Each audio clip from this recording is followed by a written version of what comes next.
Assalamualaikum warahmatullahi wabarakatuh dan salam sejahtera. Ini adalah salah satu tugasan latihan lukisan persilangan yang cikgu beri pada minggu lepas. Jadi di sini cikgu nak tunjuk satu contoh lah. Satu contoh bagaimana kita nak binakan lukisan persilangan ni hingga dapat titik-titik persilangan dan dapat garisan persilangan. Jadi follow satu-satu, tengok macam mana cikgu buat. Mula kita labelkan dulu. Mana penjuru semua kita labelkan. Pada pandangan sisi pun kita labelkan, pada pandangan hadapan labelkan, pada pandangan atas pun kita labelkan.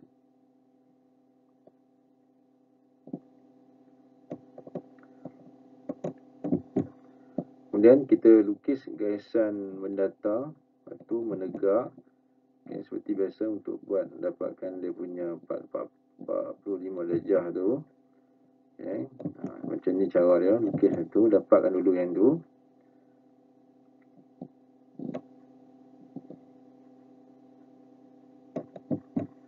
Kemudian kita cantumkan ataupun kita bawa titik sini pada pandangan atas ke bawah dan kepada garisan 40 darjah pada titik C tu.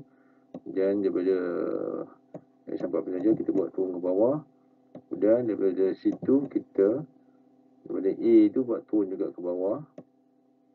Dan dapat titik persilangan daripada pandangan hadapan dan pandangan sisi. Jadi kita gariskan. Dan kita labelkan apa yang tahu, iaitu A, C dan C. Pada pandangan hadapan tu ada 2 label. Pada pandangan sisi tu ada 1 label saja. Ini dah selesai dapat dah. Titik, salah satu titik dah dapat dah, titik persilangan tu. Seterusnya pada pandangan pada titik D kita lukiskan dari titik D pandangan atas ke bawah. Kemudian daripada titik D juga pandangan atas kita ke garisan 45 darjah.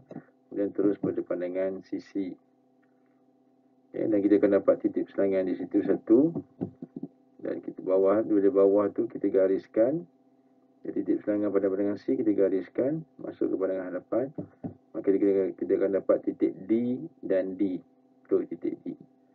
Jadi pandangan atas tu kita pindah pada pandangan sisi dan pandangan hadapan. Kesemua sekali dia punya labeling tu.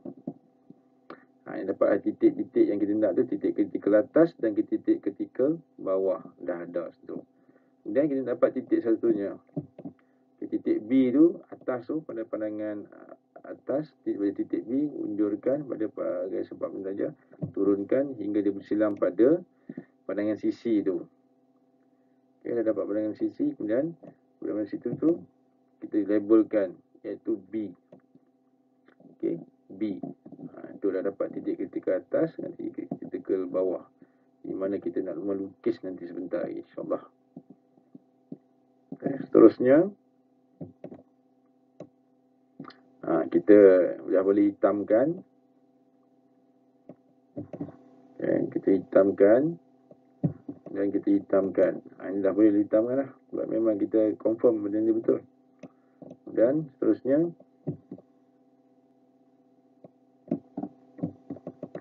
kita hitamkan daripada bawah ke titik D pandangan sisi. Dan pada pandangan hadapan ke titik C dan ke titik A. Itu cukup lah. Itu cukup lah untuk dapat titik persilangan dah ada situ. Ke atas, ke bawah. Kemudian seterusnya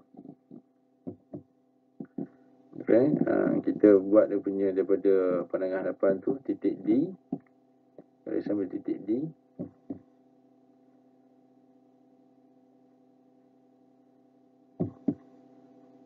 Kita dapatkan dia punya daripada pandangan atas tu.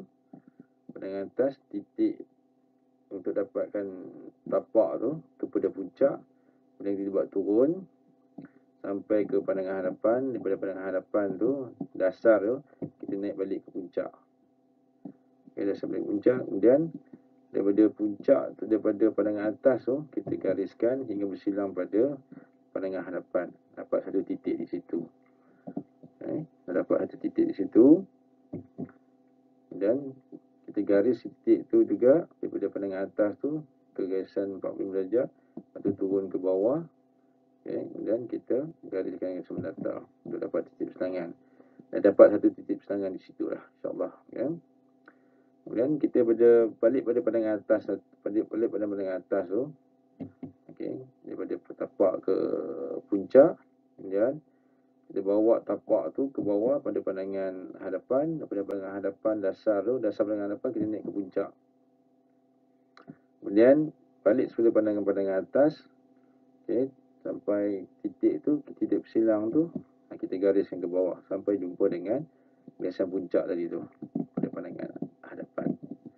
Seterusnya kita garis satu lagi, daripada titik atas tu sampai ke titik sebelah bawah. Jadi kita akan dapat titik persilangan di situ.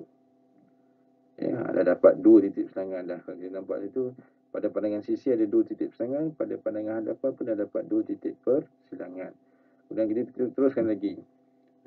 Dasar daripada tapak atau dasar ke puncak, turunkan kepada pandangan hadapan, dasar daripada puncak, daripada pandangan atas tu, mana bersilang dengan garisan tadi tu, buat turun.